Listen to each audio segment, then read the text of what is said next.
Bonjour à tous, on se retrouve pour un nouveau Texama Show, comme d'habitude pour l'actualité informatique et technologique de la semaine. Table des matières dans la description, on a pas mal de choses à voir aujourd'hui, et vous avez aussi sur la barre de lecture, comme ça vous pouvez sauter vers le sujet qui vous intéresse le plus. Commençons tout de suite. Première news, c'est une update par rapport à l'affaire Hardware Unbox et Nvidia. Pour ceux qui n'ont pas suivi, je fais un petit résumé très rapide.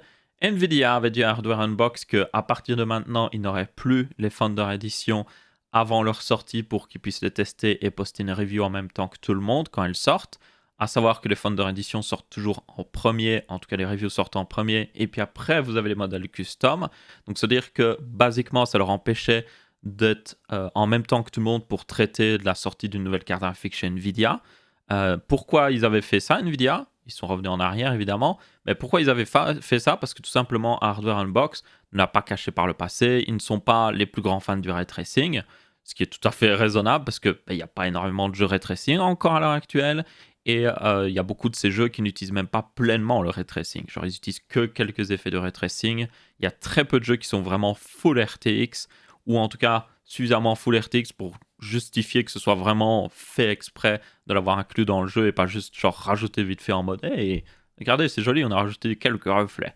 Donc, dans leur test, Hardware Unbox n'a jamais caché ça, et dans leur test justement des nouvelles cartes AMD face à Nvidia, ils avaient inclus pas mal de jeux, pas forcément ray tracing. Ils en avaient quand même inclus, il faut le savoir, mais ils avaient surtout inclus des jeux normaux, donc qui utilisent de la rasterisation. Pour ceux qui se demandent, c'est une technique de rendu qu'on utilise actuellement dans la plupart des jeux. Genre 99% des jeux que vous jouez à l'heure actuelle sont faits avec cette technique de rendu, et du coup, ben, ça pose un problème à Nvidia. Ils n'aimaient pas trop ça.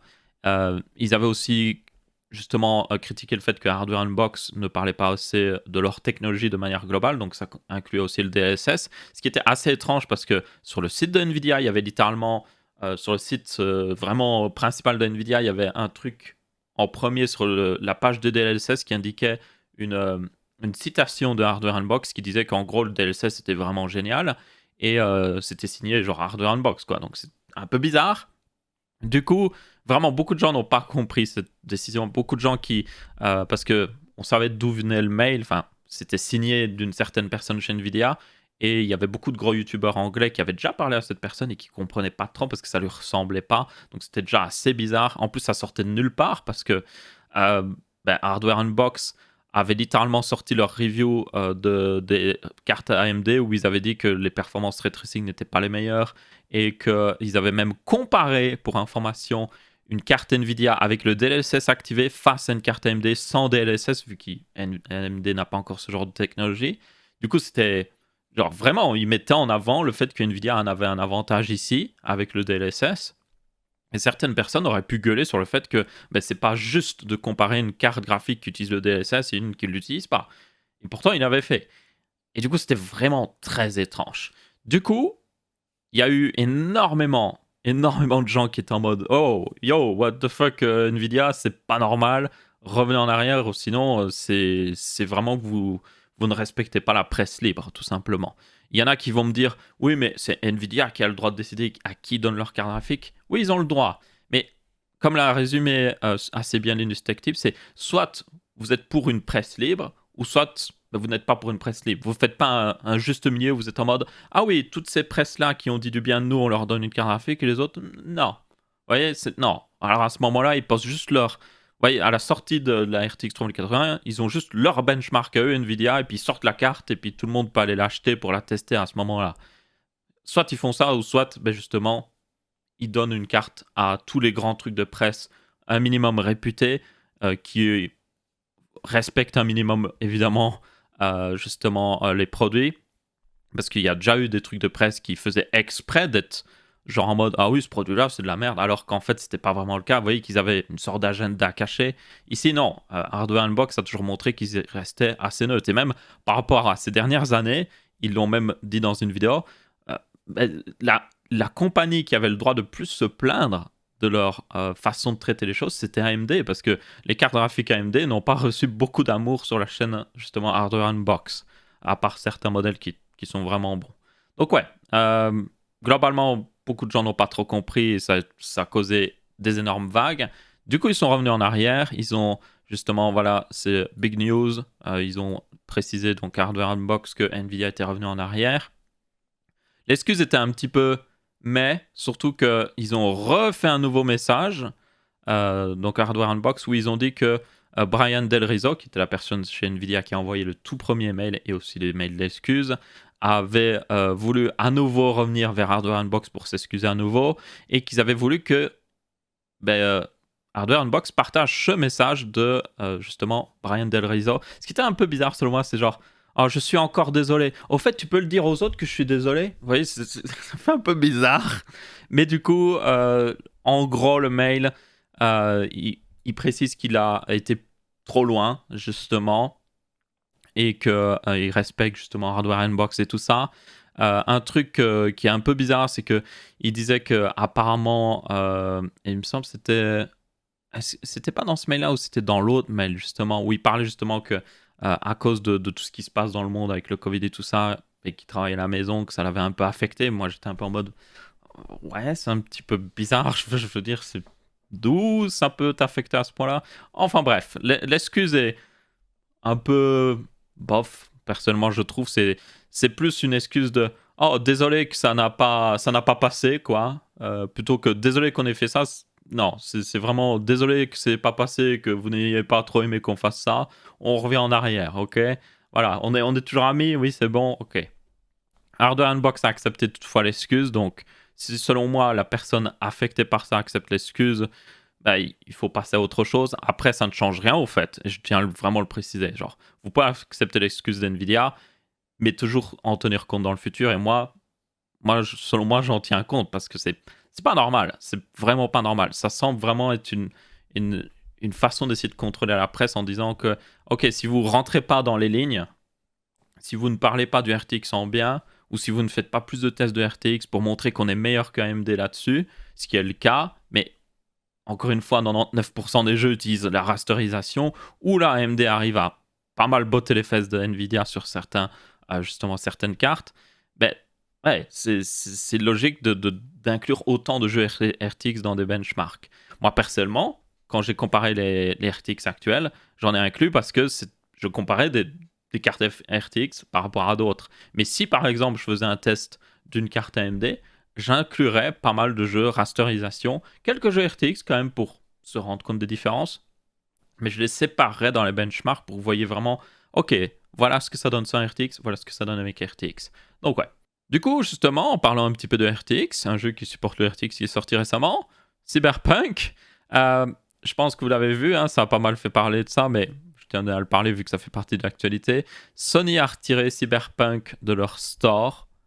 Donc, suite à tous les problèmes justement de la version PS4, et il y en a autant sur la version Xbox One, le fait que le jeu genre crachait beaucoup, avait juste des performances exécrables, franchement en dessous de 15 FPS, et bien beaucoup de gens n'étaient pas contents. CD Projekt avait offert aux gens, plutôt dit aux gens, n'hésitez pas à demander à être remboursé. Le truc c'est que Sony, et c'est justement ça qui a amené à cette décision en réalité, comparé à par exemple Xbox ou plutôt Microsoft, c'est le fait que Sony est assez dur sur les remboursements. Il faut vraiment avoir une bonne raison. Et du coup, ils ont préféré retirer le jeu du store pour éviter d'avoir ce genre de problème dans les médias, en tout cas en attendant que le jeu soit un minimum corrigé. Si vous avez si vous avez Cyberpunk, vous n'avez pas décidé de vous faire rembourser, il est toujours dans vos jeux, il recevra toujours les mises à jour et il n'y a aucun problème là-dessus. C'est juste que vous ne pouvez pas l'acheter, tout simplement. Donc voilà. Maintenant, justement, pour ceux qui se demanderaient pourquoi c'est resté sur le Microsoft Store, ou plutôt le Xbox Store, voilà, c'est tout simplement parce que Microsoft a une politique beaucoup plus raisonnable niveau remboursement. Vous pouvez vous faire rembourser jusqu'à 14 jours après l'achat. Donc, ça veut dire que avec leur politique actuelle, tous les gens qui voudraient vraiment un remboursement n'ont même pas vraiment besoin de quémander à Microsoft. Ils peuvent juste faire la procédure normale, recevoir le remboursement et c'est fini. Donc c'est pour ça que comme Microsoft a un meilleur process en place, mais ils n'ont pas vraiment besoin de le retirer du store pour cette raison-là. Il y a évidemment beaucoup de problèmes sur ces deux versions, que ce soit la version Xbox One ou PS4. Encore une fois, le jeu est pas des mieux optimisés et les consoles commencent à montrer leur âge. Elles sont sorties il y a un bon bout de temps maintenant. Les nouvelles consoles, évidemment, ça tourne mieux, même s'il y a autant de bugs que sur PC, de crash et tout ça. Beaucoup de crash ont été fixés. Il y a un nouveau patch d'ailleurs qui est sorti pour ceux qui sont intéressés, qui aide aussi avec les plus petits processeurs AMD. Notamment, il y avait un fixe que certaines personnes avaient propagé et qui marchait réellement, mais c'était seulement sur les petits processeurs AMD, genre en dessous de bien souvent weaker, et c'était tout simplement le fait que le jeu n'utilisait que la moitié des cœurs. Et c'était une optimisation apparemment qu'ils avaient travaillé avec AMD, mais c'était mal fait en gros. Euh, Ça marchait bien sur les plus gros processeurs, mais la raison pour laquelle c'est utilisé la moitié des cœurs, c'est tout simplement pour utiliser seulement les cœurs sur un seul CCX de chez AMD. Donc les processeurs AMD ont en gros par exemple un processeur 12 cœurs chez AMD, il y a 6 cœurs d'un côté, 6 cœurs de l'autre. Donc si vous utilisez seulement 6 cœurs qui sont les mêmes au même endroit, vous avez des meilleures performances en jeu parce qu'il y a moins de délai. C'était ça le but de cette optimisation. Le problème évidemment c'est sur un processeur 4 cœurs, ben, il n'utilisait que 2 cœurs d'un côté du processeur et c'était pas assez pour faire tourner le jeu. Donc si vous avez un processeur 4 cœurs AMD, voire 6 cœurs, mais c'était surtout 4 cœurs, vous allez avoir un gain de performance avec ce patch. Donc ouais. Et le patch corrige aussi des bugs et tout ça de manière générale. Donc ma foi, Cyberpunk va continuer de faire parler certainement de lui pendant pas mal de temps sur ce sujet-là. Personnellement, j'ai joué pas mal au jeu, même peut-être un petit peu de trop, genre vraiment beaucoup de trop. Euh, c'est un bon jeu, mais c'est pas genre le meilleur jeu de l'année ou même un excellent jeu. Selon moi, c'est juste un bon jeu avec beaucoup de problèmes. Je pense que les plus gros problèmes, évidemment, tous les bugs, surtout le moteur physique qui a des gros problèmes. Ouais, ok, ça c'est des problèmes. Mais même plus loin que ça, l'IA est juste genre nul à chier. Genre, c'est un jeu cyberpunk, genre cybernétique, 2077. Et puis l'IA, elle est aussi stupide qu'une IA des années 2000. Et vous êtes en mode, mais comment vous pouvez en arriver là? Même, franchement, vous jouez à GTA, des GTA du début des années 2000, genre GTA San Andreas, l'IA est plus intelligente, franchement. Elle est plus intelligente. Donc, yep, ça c'est un gros problème. Il y avait aussi le problème, sans spoiler, de l'histoire. Je ne spoil pas, ne vous inquiétez pas. Le fait ils ont fait tout ce marketing sur... Et moi, je vais être très honnête, il y a beaucoup de gens qui ont regardé trop de marketing, qui sont trop hypés. Il y a eu beaucoup clairement de fausses promesses dans ce marketing. Mais même moi qui n'ai pas vu toutes ces fausses promesses, j'étais déçu parce que l'un des trucs que j'ai quand même vu, c'est le fait qu'ils montraient que vous pouviez jouer genre nomade, corpo et puis un troisième truc. Et c'était vraiment 3 trucs différents. Et en fait, dans le jeu, vous choisissez ça au début. Il y a 20 minutes de gameplay qui est différente selon votre choix. Et puis après, vous vous retrouvez dans la même storyline. Genre exactement la même mission, exactement la même chose. La seule différence, c'est que de temps en temps, vous pouvez dire un truc en mode corpo ou un truc en mode nomade. En mode, au lieu de juste dire oui, vous dites ah oui, vous avez bien raison là. C'est tout, ça change rien du tout. Donc ça, c'était le truc où j'étais en mode, mais qui a décidé de faire ça et au final, ça change rien. Enfin, c'est juste stupide. Surtout ils ont mis une telle emphasis dessus. Et même quand vous lancez une première partie, vous avez ce truc avec les 3 choix. Vous êtes en mode, oh, c'est important comme choix. Nope, rien du tout d'important. Ça change rien. Et l'histoire réagit. Enfin, l'histoire est exactement la même, peu importe votre choix. Ce qui est extrêmement stupide. Donc, ouais, ce jeu a beaucoup de problèmes. Ça va mettre du temps à corriger tous ces problèmes. Beaucoup de ces problèmes peuvent être corrigés, mais par exemple l'histoire ça peut pas être corrigé. Le moteur physique ça peut être corrigé, les bugs ça peut être corrigé, les performances ça peut être corrigé, l'IA ça peut être corrigé. Mais par contre l'histoire, non, ça peut pas être corrigé. À part peut-être avec des DLC dans le futur. Je pense honnêtement que CD Projekt s'ils veulent se rattraper, ils devraient annoncer que le premier DLC de Cyberpunk et les DLC de par exemple The Witcher étaient assez gros, vraiment c'était des extensions, on peut le dire. Eh bien, ils devraient annoncer que ce premier DLC, qui sera vraiment un gros ajout sur le jeu, devrait être gratuit pour tout le monde. Franchement. C'est la seule manière, selon moi, qu'ils peuvent vraiment se rattraper.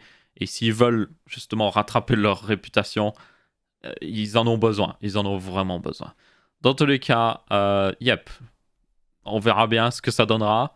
Je continuerai de dire de temps en temps, vu que j'y joue aussi, les performances ou autre chose s'améliorent, mais ne vous attendez pas à des grosses améliorations de performance avant quelques semaines, parce que ça va prendre du temps, tout simplement.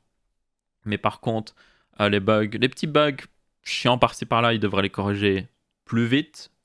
mais ça va prendre quand même beaucoup de temps. Le moteur physique, par contre, a un gros problème, et ça, je sais pas combien de temps ça va leur mettre à corriger, mais ça va certainement être très long. Justement, en parlant de quelque chose qui marche pas, Google et d'autres services en rapport avec Google ont eu des problèmes, je pense, vous avez vu, 2 jours en particulier. Il y a même YouTube qui était pas down. En fait, c'était des services d'authentification de Google qui étaient down. Donc, c'est-à-dire que vous ne pouviez pas être connecté à votre compte YouTube et du coup, forcément, vous faisait une erreur à chaque fois et vous ne pouviez pas regarder de vidéos. Alors qu'en réalité, si vous n'étiez pas connecté, vous pouviez quand même regarder des vidéos, donc c'était un peu particulier. Mais ouais, deux gros problèmes en très peu de temps, et il y en a déjà eu récemment encore. Donc plusieurs problèmes qui se sont accélérés. Ça met en question pas mal de choses selon moi par rapport à justement Google, parce que moi-même je le vois, hein, Gmail, genre toutes mes adresses mail principales c'est sur Gmail, bah, YouTube, même mon boulot c'est sur YouTube, donc si je peux pas accéder à YouTube, bah, il y a un gros problème. Mais même plus loin que ça, imaginez par exemple, et j'ai eu le cas, un site qui utilise le système de connexion de Google. Ben, genre vous êtes connecté avec un compte Google directement dans un site, marche pas si Google est down. Et ça peut être un énorme problème parce qu'il y a de plus en plus de sites qui utilisent justement ce oh, connectez-vous avec Google et ça gère tout pour vous. Mais après, ouais, vous êtes dans la merde littéralement. Google Maps, si justement le service Google, je sais pas si oui, ça a bien taken down Google Maps. Je n'étais pas sûr pour Google Maps. Mais Google Maps, vous êtes en trafic, en train de regarder votre chemin pour aller vers un endroit que vous ne savez vraiment pas. Et puis d'un coup, Google Maps ne marche plus parce que le service Google est down. Vous imaginez? Tellement de choses de notre vie dépendent de ça, en fait, maintenant. Alors, tout le monde n'est pas à fond sur Google, mais je pense qu'il y a beaucoup de gens qui sont dessus. Et c'est un petit peu effrayant. C'est même sacrément, selon moi, effrayant, cette dominance qu'a Google, et ça fait longtemps, je pense qu'on le sait que Google a une dominance sur beaucoup de choses, mais je pense que c'est le genre d'événements qui permettent aux gens de se rendre compte que, ah ouais, ça aussi, ça utilise Google, ah non, je peux pas utiliser ça, bah oui, ça utilise le service Google, et juste de se rendre compte à quel point ils sont coincés dans cet écosystème Google, justement. Et ça, c'est très problématique. Vous avez aussi un sujet un petit peu en rapport, donc j'en suis un petit peu, notamment le fait des navigateurs. La plupart des navigateurs maintenant tournent sur Chromium, qui est du coup fait par Google en open source, et puis après ils prennent ça, ils font Chrome pour information, mais c'est quand même Google qui dirige un petit peu ça. Et le problème un petit peu avec ça, c'est que littéralement le format du web, genre la direction du web est genre dirigée par Google. Si Google est en mode on va rajouter tel support dans Chromium, ben, ils influencent le web en entier avec ce support-là. Si par exemple Google développe un nouveau codec payant, par exemple, et qu'il le supporte dans Chromium, en premier, en exclusivité et tout ça, ben ça permet au web de le supporter pleinement et ça va inciter à des gens à l'utiliser aussi bien. Vous voyez, ils peuvent influencer les choses comme ça directement. Et il y a même eu des reports dans le passé, je peux le confirmer, où par exemple Firefox était ralenti volontairement par Google sur YouTube. Donc en gros, il faisait des choses dans le code de YouTube exprès pour ralentir Firefox. Vous imaginez, c'est n'importe quoi. Donc ouais, je pense qu'il serait peut-être temps de commencer à euh, retirer certaines dépendances de Google que personnellement moi je vais commencer à regarder honnêtement. Bon, par exemple pour Google Maps vous avez d'autres trucs de maps qui existent, donc ça va. Pour d'autres trucs pour vous diriger dans le trafic, mais par exemple les mails ça pourrait être le plus important à retrouver une autre solution clairement. Bon, YouTube j'ai pas trop le choix. C'est un peu mon métier, donc voilà, je décide de maintenant ouvrir une chaîne Facebook vidéo, ça existe. Dailymotion, ah oui, maintenant vous pourrez trouver tous les Texama Show sur Dailymotion. C'est pas vrai, c'est vraiment pas vrai. N'allez pas sur Dailymotion. Ça existe encore Dailymotion, je pense, oui. N'allez pas sur Dailymotion. Ensuite, une petite update, que ça fait un petit moment que j'aurais dû la faire sur la situation Apple et justement Epic. Pour ceux qui ne savent pas, très rapidement, Epic avait fait une mise à jour de Fortnite où dans le jeu, vous pouviez acheter des choses dans le jeu en outrepassant les systèmes de paiement de Apple et Google, qui sont normalement obligatoires, comme ça ils peuvent récupérer une partie des revenus, c'est même dans les conditions d'utilisation du Play Store et du Apple Store, du App Store, et du coup, cette part, pour ceux qui se demandent, est de 30%. Du coup, depuis, évidemment, on a eu des réactions de Google qui, dans Android 12, va rajouter la possibilité de facilement installer d'autres stores d'applications sur votre téléphone Android. Donc ça, ça va dans une bonne direction selon moi parce que actuellement, si vous voulez installer un store custom, vous pouvez le faire sur Android, mais vous devez le faire d'une manière qui ne paraît pas normale. On croirait que vous allez hacker votre propre téléphone, quoi. Donc ouais, c'est juste pas normal. Et puis Apple, évidemment, eux avaient dit non, pas de store custom sur notre écosystème, allez vous faire machin. Hein. Apple ne veut clairement pas ça. Par contre, ils ont pris une décision, et ça date d'un petit moment, c'est pour ça que je dis que je suis un peu en retard là-dessus, ça date du mois de novembre. Apple va baisser sa part de 30 à 15%, attention, pour les entreprises qui vendent des applications sur l'App Store ou autre chose, qui font moins d'1 million de dollars, ok? Donc, en gros, c'est une décision assez surprenante parce que du coup, ça aide les petits développeurs, ce qui en général n'est pas toujours le cas pour les décisions, je pense, notamment avec YouTube. Avec YouTube, plus vous êtes petit YouTuber, plus YouTube vous prend d'argent, et plus vous êtes gros YouTuber, plus YouTube vous met en avant, vous met des meilleures pubs et tout ça, et vous avez plus d'argent avec YouTube. Même chose avec Twitch, par exemple. Quand vous êtes affiliate, c'est 50% de vos revenus vont dans la poche de Twitch. Quand vous êtes partenaire Twitch, c'est 30%.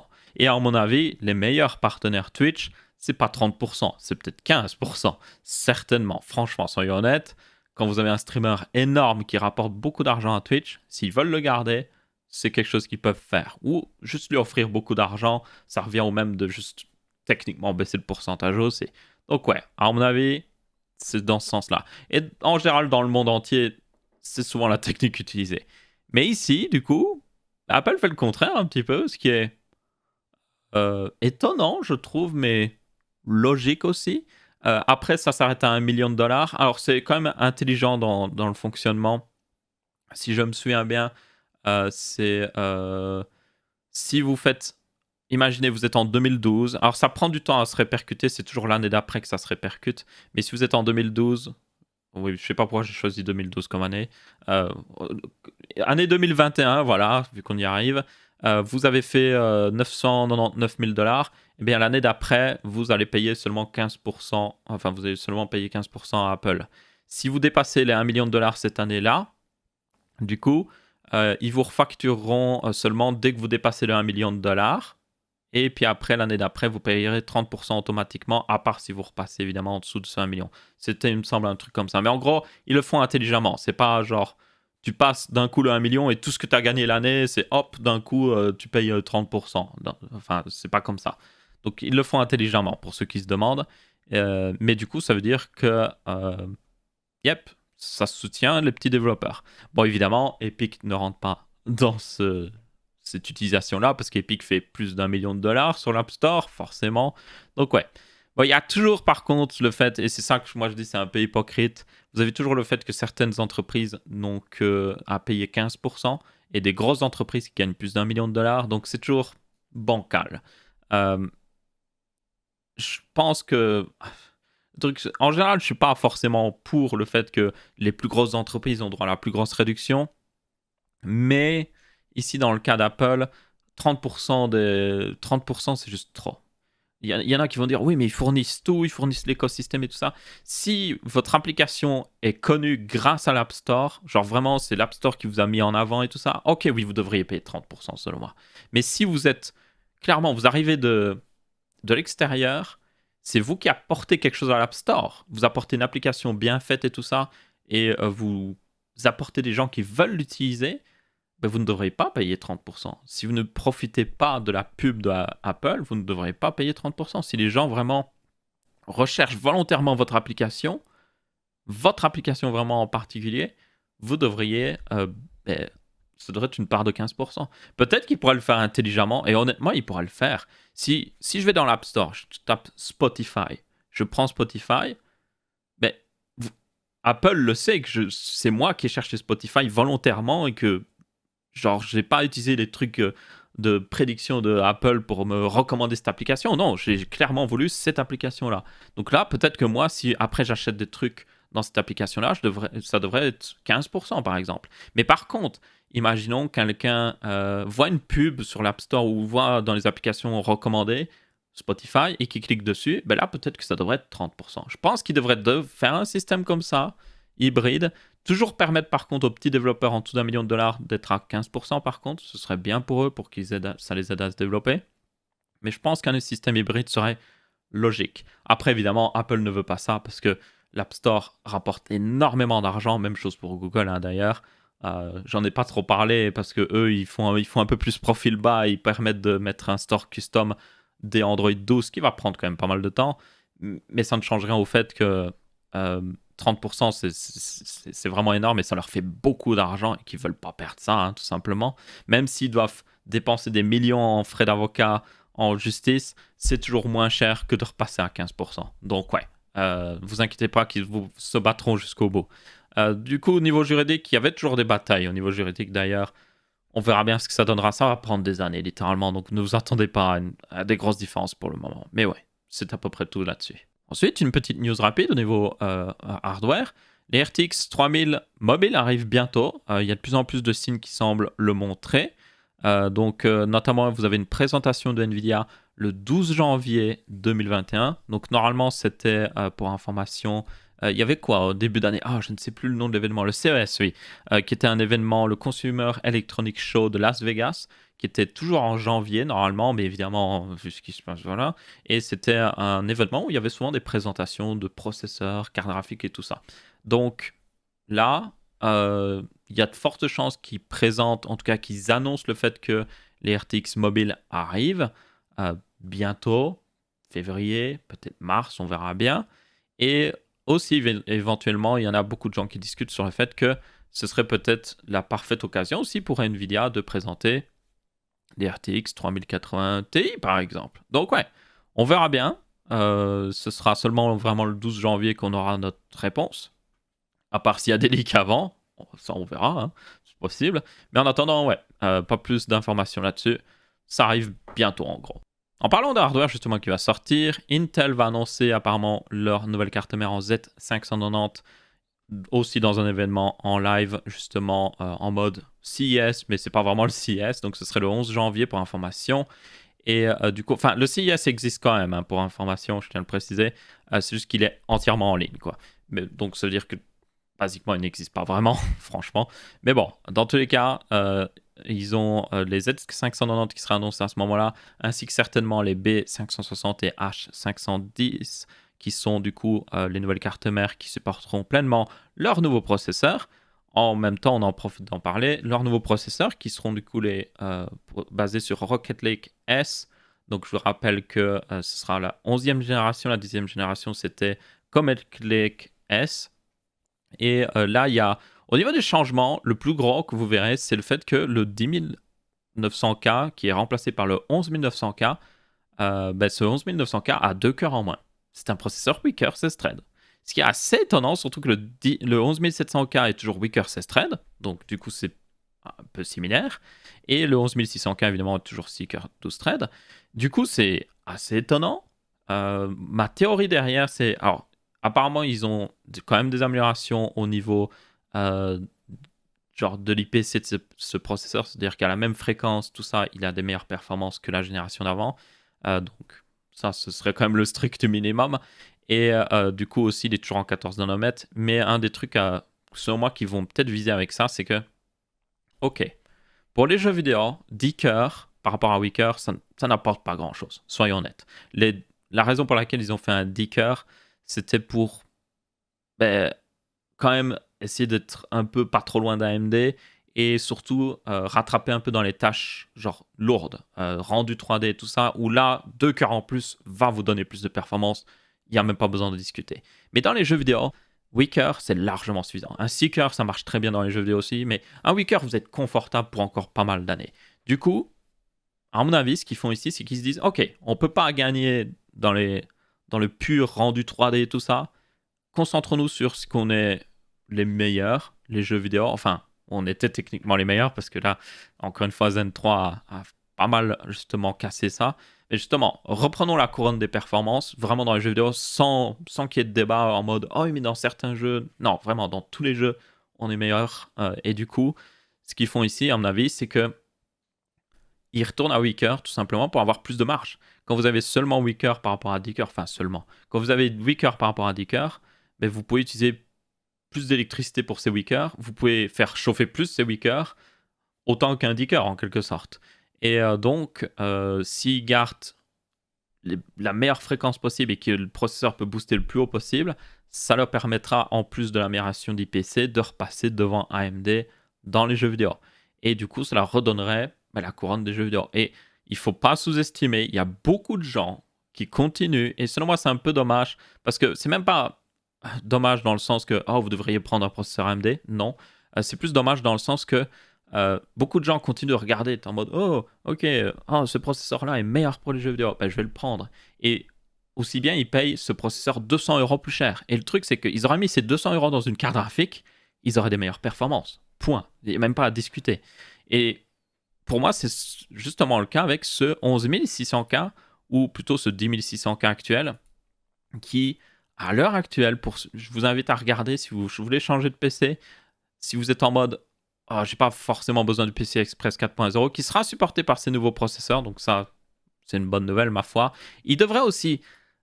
c'est un peu bizarre. Intel avait dit que ces nouveaux processeurs devraient fonctionner sur les anciennes cartes mères en Z490.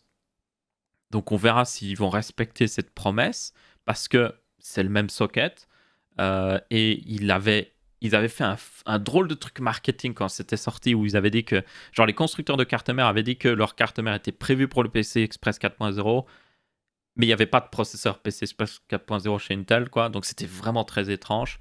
Donc là, si vous en fichez de ça, justement, ce sera, quoi qu'il arrive, supporté sur le processeur. Mais si vous en fichez de ça, le 10600KF en particulier, donc c'est le 10600K mais sans partie graphique, donc il a la même fréquence, tout ça, il peut booster autant.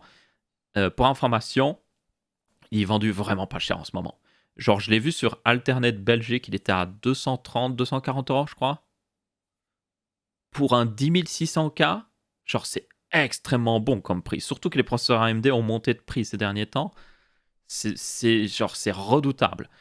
Franchement. Et en plus, si vous êtes du genre à pas forcément acheter la plus grosse des cartes graphiques qui existent au monde, ben, c'est un très bon choix pour vous en fait. Parce que le PCI Express 4.0 sur une RTX 3080, c'est quelques pourcents de différence de performance. Mais ces quelques pourcents, vous pouvez les regagner d'une autre manière, par exemple avec une meilleure RAM ou tout simplement un processeur qui est meilleur dans les jeux vidéo. Et le 10600KF est meilleur dans les jeux vidéo que le Ryzen 3600, qui vaut à peu près le même prix. Donc, yep, c'est pour ça que je dis que c'est dommage que des fois les gens regardent juste les graphes de tests de processeurs et puis c'est en mode ouah, celui-là il est plus performant dans les jeux, je vais le prendre alors qu'il coûte beaucoup plus cher. Donc ouais, si vous cherchez un processeur et que vous êtes prêt à même aussi overclocker, parce que rien que de base il tourne déjà bien, mais si vous l'overclockez, là vous pouvez aller encore plus haut, le 10600KF est un très très très très bon choix. C'est un processeur qui est vraiment excellent.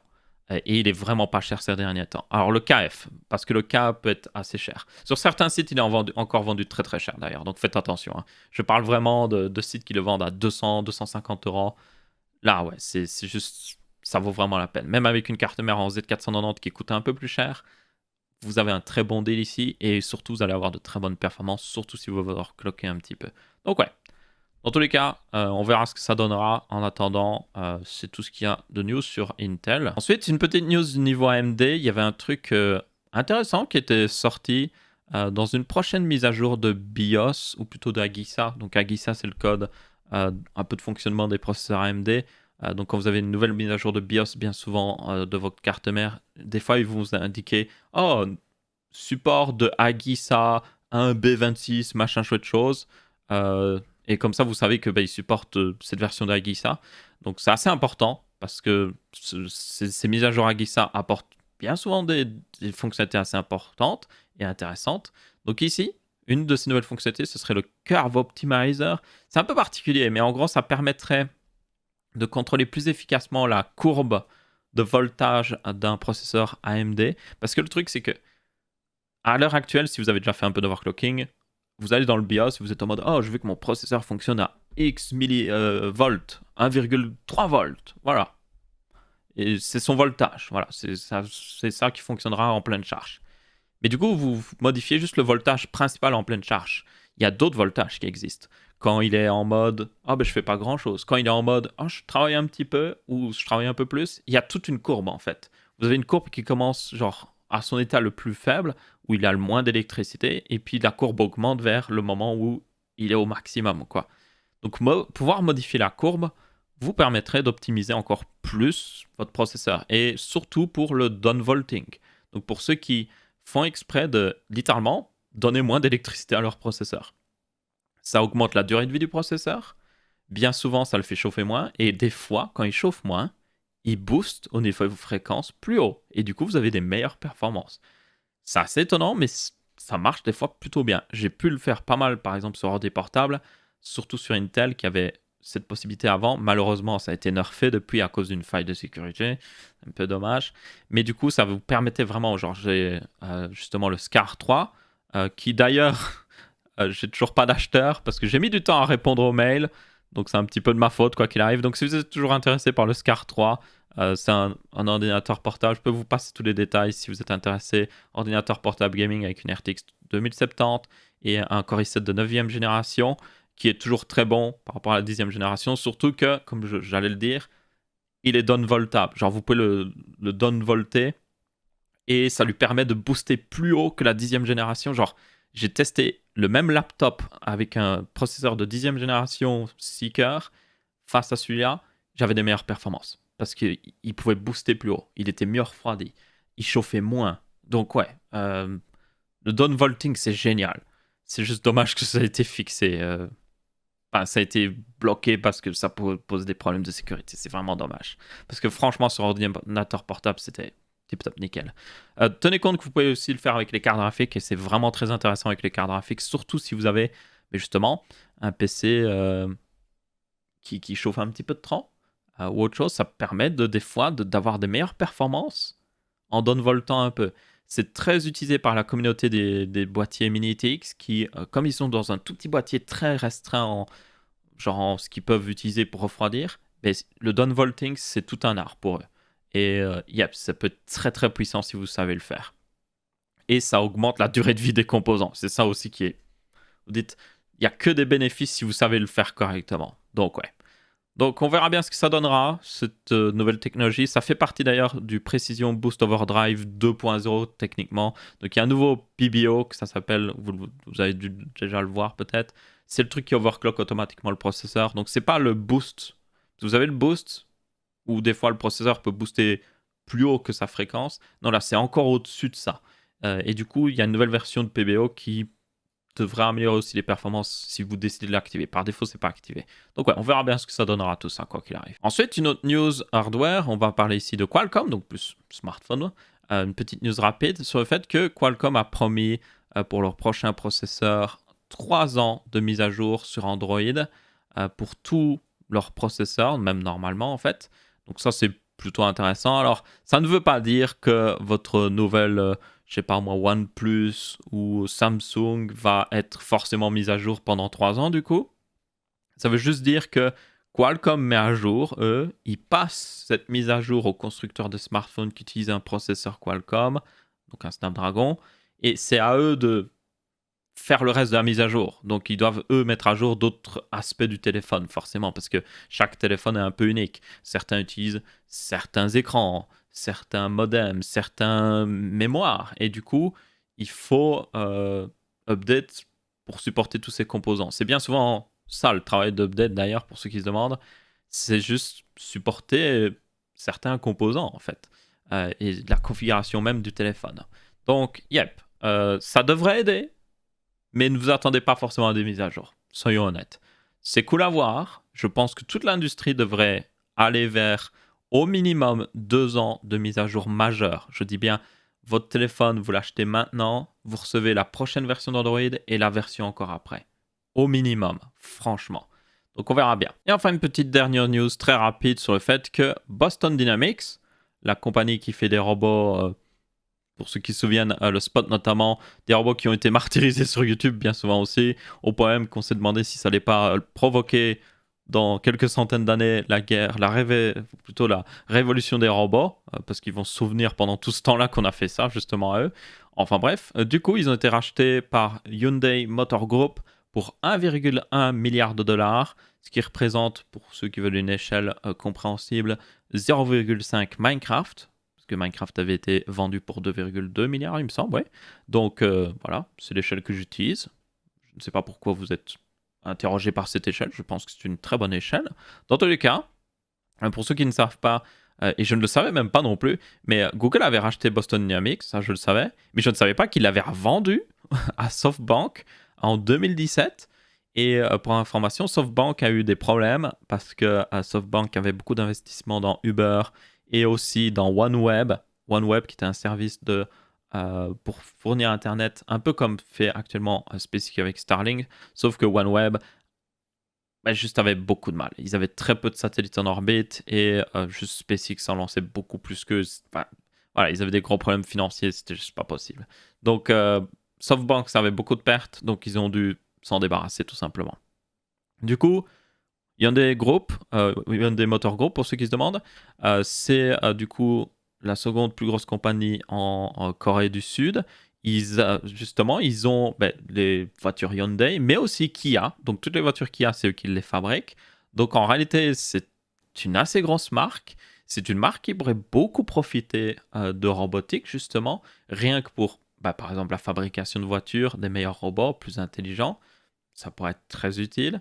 Mais aussi peut-être pour tout simplement fabriquer des robots plus facilement. Parce que si vous savez fabriquer des voitures, fabriquer des robots, bon, c'est différent quand même, mais vous avez une certaine expérience qui vous permettrait quand même de le faire. Du coup, il faudra voir ce que ça donne, mais ça peut être intéressant. Bon, évidemment, ça peut être aussi effrayant de ce qu'on peut faire avec les robots, hein. Comme d'habitude, il y a pas mal de sujets là-dessus. C'est un truc qu'on pourrait débattre pendant des heures avec pas mal de personnes. Mais j'ai hâte de voir ce que ça donnera. Je pense que c'est pas une mauvaise chose, honnêtement. Surtout que SoftBank, voilà, SoftBank, c'est très... on va investir dans on va acheter telle compagnie parce qu'ils vont être gros dans le futur et qu'on veut se faire de l'argent, en gros. Alors que Hyundai Motor Group, ils ont déjà un but un peu plus genre produire des choses. Voilà, c'est pas un truc d'investissement, c'est un truc où ils font des choses réellement. Donc j'ai hâte de voir justement si ça va pas aider justement Boston Dynamics à aller plus loin à ce niveau-là. Donc on verra bien.